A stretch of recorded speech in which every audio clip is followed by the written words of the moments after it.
Hey guys, अपने last video series में हमने ये समझने की कोशिश की है कि जो प्रोग्रामर होता है वो प्रोग्राम लिखता है और कंपाइलर जो है वो उस प्रोग्राम को कंपाइल करके उसका एक मशीन डिपेंडेंट कोड जनरेट करता है और उस प्रोग्राम की एक EXE फाइल क्रिएट करता है। ये EXE फाइल जो है ये सेकेंडरी स्टोरेज में प्रेजेंट होती है और CPU इसे यहाँ से रीड नहीं कर सकता। CPU इस फाइल को एग्जीक्यूट करे उसके लिए ज़रूरी है कि ये फाइल मेमोरी में प्रेजेंट हो और ये काम करता है ऑपरेटिंग सिस्टम का एक मॉड्यूल लोडर। लोडर जो है वो प्रोग्राम को सेकेंडरी स्टोरेज से मेमोरी में लेके आता है और CPU मेमोरी से प्रोग्राम के इंस्ट्रक्शंस को रीड करता है और उन्हें एग्जीक्यूट करता है।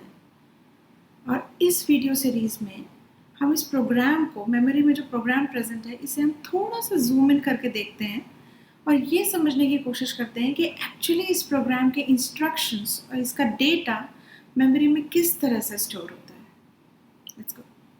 अब जो कि किसी प्रोग्राम का जो मेन पर्पस होता है वो होता है किसी डेटा को प्रोसेस करना। तो इसका मतलब ये हुआ कि प्रोग्राम का एग्जीक्यूशन जो है वो उस प्रोग्राम के इंस्ट्रक्शन सेट के साथ साथ उसके डेटा पे भी डिपेंड करता है। तो डेटा को किसी ऐसी जगह पे स्टोर करना जरूरी है जहां से CPU जो है उसे डायरेक्टली रीड कर सके। तो ऐसी दो पॉसिबल जगह हैं जहां पे हम डेटा को स्टोर कर सकते हैं। या तो हम डेटा को CPU रजिस्टर में स्टोर कर सकते हैं, वहां से CPU उसे डायरेक्टली रीड कर सकता है, या फिर हम डेटा को RAM में कहीं पे स्टोर कर सकते हैं। अब प्रोग्राम के किस डेटा को हम किधर स्टोर करेंगे ये डिपेंड करता है उस पर्टिकुलर डेटा सेट के नेचर पे या उसके बिहेवियर पे।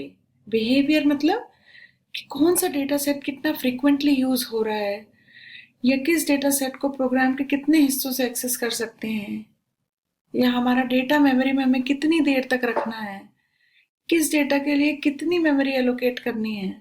और डेटा के इसी बिहेवियर को हम कहते हैं उसकी स्टोरेज क्लास। अब लोडर किसी प्रोग्राम को मेमोरी में लोड करता है, इसका मतलब कि लोडर प्रोग्राम के इंस्ट्रक्शंस को मेमोरी में किसी एक जगह पे स्टोर कर देता है। और चूंकि किसी भी प्रोग्राम का instruction set by nature static होता है, मतलब through out the program execution आप प्रोग्राम के इंस्ट्रक्शन सेट को चेंज नहीं कर सकते। इसलिए ऑपरेटिंग सिस्टम उन इंस्ट्रक्शन सेट को मेमोरी के एक ऐसे हिस्से में स्टोर करेगा जो कि राइट प्रोटेक्टेड हो, ताकि ये जो इंस्ट्रक्शन है ये किसी डैंगलिंग पॉइंटर या फिर किसी रैंडम किसी इंस्ट्रक्शन के थ्रू ये अपडेट ना हो जाए, अदरवाइज हमारा प्रोग्राम क्रैश हो सकता है। और मेमोरी की इसी राइट प्रोटेक्टेड एरिया को जहाँ पे इंस्ट्रक्शन स्टोर होते हैं उसे कहते हैं कोड या टेक्स्ट सेगमेंट। वो ऑपरेटिंग सिस्टम प्रोग्राम के इंस्ट्रक्शन को सिर्फ कोड सेगमेंट में ही स्टोर नहीं करता, बल्कि वो प्रोसेस को कुछ एडिशनल मेमोरी भी प्रोवाइड करता है जहाँ पे प्रोसेस अपने डेटा को उसके बिहेवियर के अकॉर्डिंग अलग अलग हिस्सों में मैनेज करती है। और एज ए प्रोग्रामर हमारी रिस्पॉन्सिबिलिटी है ये डिसाइड करना कि कौन सा डेटा किस स्टोरेज क्लास को बिलोंग करेगा। और डेटा को डिक्लेयर करने का जो सबसे सबकॉन्शियस तरीका है वो है किसी भी फंक्शन के अंदर डेटा को डिक्लेयर कर देना, चाहे फिर वो मेन फंक्शन हो या फिर वो कोई यूजर डिफाइंड फंक्शन हो। तो ऐसे डेटा वेरिएबल जिनको हम फंक्शन के अंदर डिक्लेयर करते हैं या फिर हम उसे फंक्शन के पैरामीटर के थ्रू फंक्शन को प्रोवाइड करते हैं, वो डेटा जो होता है वो होता है फंक्शन का लोकल डेटा। मतलब उस फंक्शन के बाहर से हम उस डेटा को डायरेक्टली एक्सेस नहीं कर सकते, यानी उस डेटा वेरिएबल का स्कोप उस फंक्शन तक ही सीमित है। और हमारा ऑपरेटिंग सिस्टम इस डेटा को मेमोरी के जिस हिस्से में मैनेज करता है उसे हम कहते हैं स्टैक सेगमेंट, क्योंकि ये जो लोकल डेटा है वो एक फंक्शन का पार्ट है। और हम ये ऑलरेडी अपने पिछले वीडियोस में देख चुके हैं कि फंक्शन कॉलिंग जो है वो कॉल स्टैक में मैनेज होती है और हर फंक्शन कॉल के लिए कॉल स्टैक में एक स्टैक फ्रेम क्रिएट होता है। तो मान लीजिए यदि मेन फंक्शन कॉल होगा तो कॉल स्टैक में एक स्टैक फ्रेम क्रिएट होगा मेन फंक्शन के लिए, और जो मेन फंक्शन का लोकल डेटा होगा वो उस स्टैक फ्रेम का पार्ट होगा। मतलब उस स्टैक फ्रेम में इसके लोकल डेटा के लिए भी मेमोरी एलोकेट होगी। और जैसे ही फंक्शन का एग्जीक्यूशन खत्म होगा, ये पूरा की पूरा स्टैक फ्रेम मेमोरी से पॉप आउट हो जाएगा और जो भी मेमोरी एलोकेट हुई है लोकल डेटा के लिए इस स्टैक फ्रेम के अंदर, वो ऑटोमेटिकली डी एलोकेट हो जाएगी। तो इसका मतलब ये हुआ कि उन लोकल वेरिएबल्स का लाइफ टाइम भी उतना ही है जब तक कि फंक्शन का एग्जीक्यूशन चल रहा है। जैसे ही फंक्शन का एग्जीक्यूशन खत्म होगा, वो पूरे वेरिएबल्स मेमोरी से डी एलोकेट हो जाएंगे क्योंकि अब उनकी कोई जरूरत नहीं है। And once the memory is free, it can be used by some other function call. तो ये पॉसिबल है कि मेमोरी के जिस हिस्से को पुराने फंक्शन कॉल के डेटा वेरिएबल्स पॉइंट कर रहे थे, अब मेमोरी के उसी हिस्से को नए फंक्शन कॉल के डेटा वेरिएबल्स पॉइंट करने लगे। तो यदि हम अपने डेटा वेरिएबल को कोई वैल्यू असाइन नहीं करते हैं, तो हो सकता है कि वो वेरिएबल कोई एक पुरानी वैल्यू को शो करे जिसे हम कहेंगे गार्बेज वैल्यू। और यदि हम डेटा वेरिएबल को कोई एक वैल्यू असाइन कर देते हैं, like i is equal to 0 यदि हम बोल दें, तो ये i मेमोरी की जिस लोकेशन को पॉइंट करेगा वहां पे क्या स्टोर हो जाएगा? 0। अब चूंकि ये लोकल डेटा हर फंक्शन कॉल के साथ मेमोरी में ऑटोमेटिकली एलोकेट और डी एलोकेट होते हैं, हम इन्हें कहते हैं ऑटोमेटिक स्टोरेज क्लास। अब कोई वेरिएबल ऑटोमेटिक स्टोरेज क्लास को बिलोंग करे, उसके लिए सी लैंग्वेज एक कीवर्ड प्रोवाइड करती है, ऑटो, जिसे हम किसी डेटा वेरिएबल के सामने लिख के ये बता सकते हैं कि ये जो डेटा वेरिएबल है ये ऑटोमेटिक स्टोरेज क्लास को बिलोंग करता है।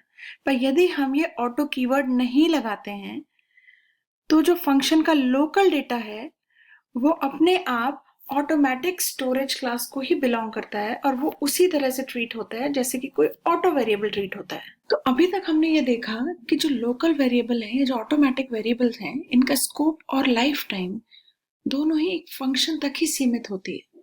और मान लीजिए हमें इसके लोकल डेटा की वैल्यू को किसी दूसरे फंक्शन से अपडेट करना है, तो हम वो कैसे करेंगे? तो एक तरीका है कि हम इस वेरिएबल को दूसरे फंक्शन में as a parameter, input parameter pass करें और उस फंक्शन में उस वेरिएबल को कैच करें, उसकी वैल्यू को कैच करें। तो जैसे ही दूसरा फंक्शन कॉल होगा, कॉल स्टैक में एक और स्टैक फ्रेम बनेगा उस फंक्शन के लिए। और चूंकि हमने यहाँ पे i पास किया है, उसको कैच किया एक दूसरे वेरिएबल नम में, तो ये जो पैरामीटर है, इनपुट पैरामीटर, ये इस फंक्शन का लोकल डेटा है। तो इसके लिए भी मेमोरी क्रिएट होगी इस पर्टिकुलर फंक्शन के स्टैक फ्रेम के अंदर। तो यहाँ पे एक मेमोरी क्रिएट होगी नम के लिए, जो कि होल्ड करेगी i की वैल्यू विच इज 10। और यहाँ से जब हम num को अपडेट करेंगे तो वह एक्चुअली इस मेमोरी लोकेशन में अपडेट होगा, ना कि इसमें। तो ये जो फंक्शन है ये एक्चुअली अपने लोकल डेटा को अपडेट कर रहा है, वो मेन फंक्शन के डेटा को अपडेट नहीं कर रहा है। हमें मेन फंक्शन के लोकल डेटा को अपडेट करना है, तो एक तरीका है कि हम i की वैल्यू के बजाय हम उसकी मेमोरी लोकेशन को फंक्शन में पास करें या उसके एड्रेस को हम फंक्शन में पास करें। और किसी भी वेरिएबल का एड्रेस निकालने के लिए हम एम्परसेंड साइन का यूज करते हैं। तो यहाँ हम दूसरे फंक्शन को i की वैल्यू के बजाय i का मेमोरी लोकेशन या i का एड्रेस पास करेंगे। अब जरा इस कोड को देखिए जो हमने डीबग मोड में रन किया है, ताकि हम ये देख सकें कि करंटली कौन सा फंक्शन एग्जीक्यूट हो रहा है। तो करंटली जो है वो स्टैक फ्रेम में मेन फंक्शन की एंट्री है। इसका मतलब ये मेन फंक्शन एग्जीक्यूट हो रहा है क्योंकि प्रोग्राम का एग्जीक्यूशन मेन फंक्शन से शुरू होता है। यहाँ देखिए हमने मेन फंक्शन के अंदर एक ऑटो वेरिएबल क्रिएट किया है, num इज इक्वल टू 10।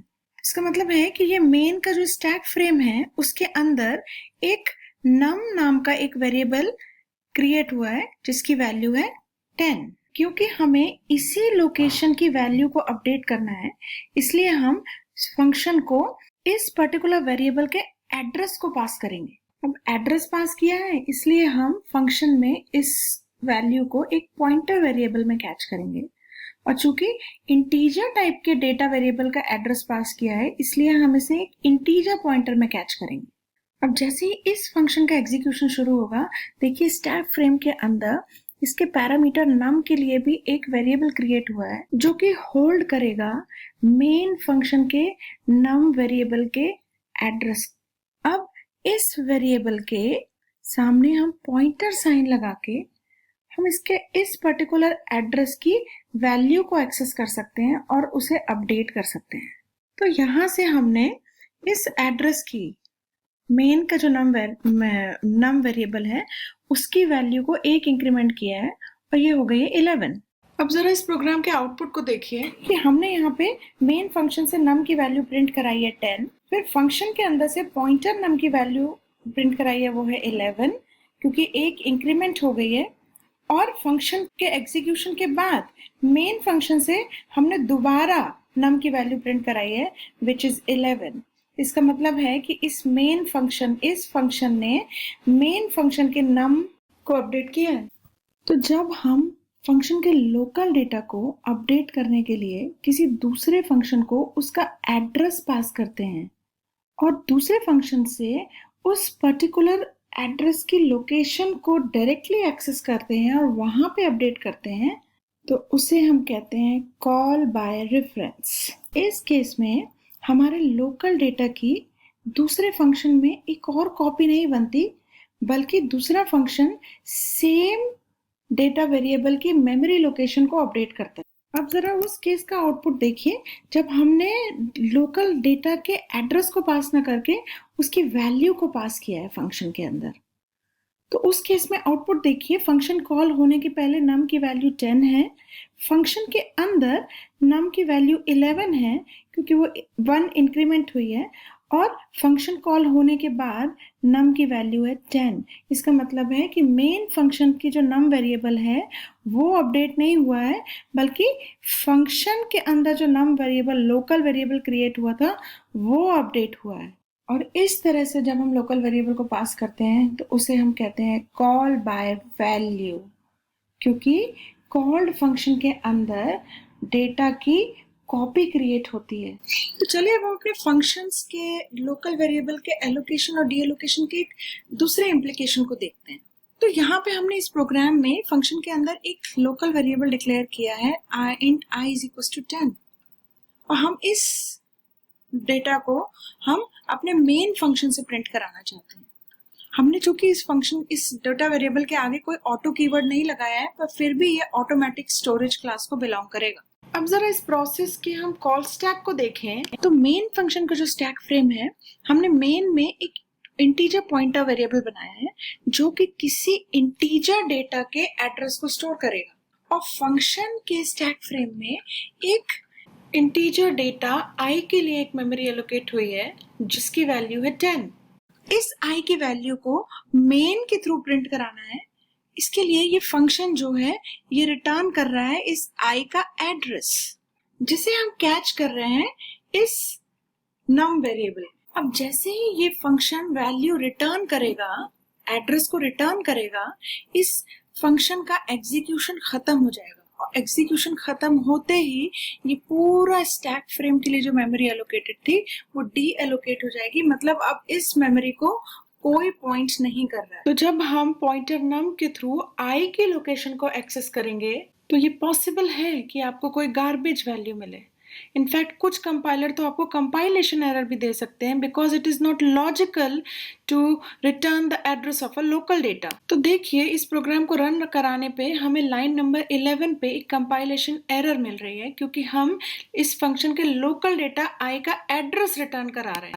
तो अपने इस वीडियो में हमने समझा कि प्रोग्राम का जो लोकल डेटा होता है वो मेमोरी में कैसे स्टोर होता है और उसके कुछ प्रैक्टिकल इम्प्लीकेशंस।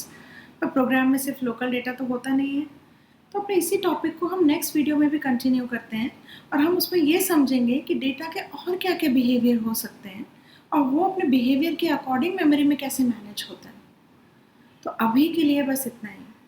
और हाँ, आपको पता है ना कि आपका लाइक, आपके फीडबैक और सजेशंस बहुत इम्पॉर्टेंट है, तो प्लीज़ नीचे कमेंट बॉक्स में अपने फीडबैक और अपने सजेशंस देना मत भूलिए, और चैनल को सब्सक्राइब ज़रूर कीजिए। Bye bye.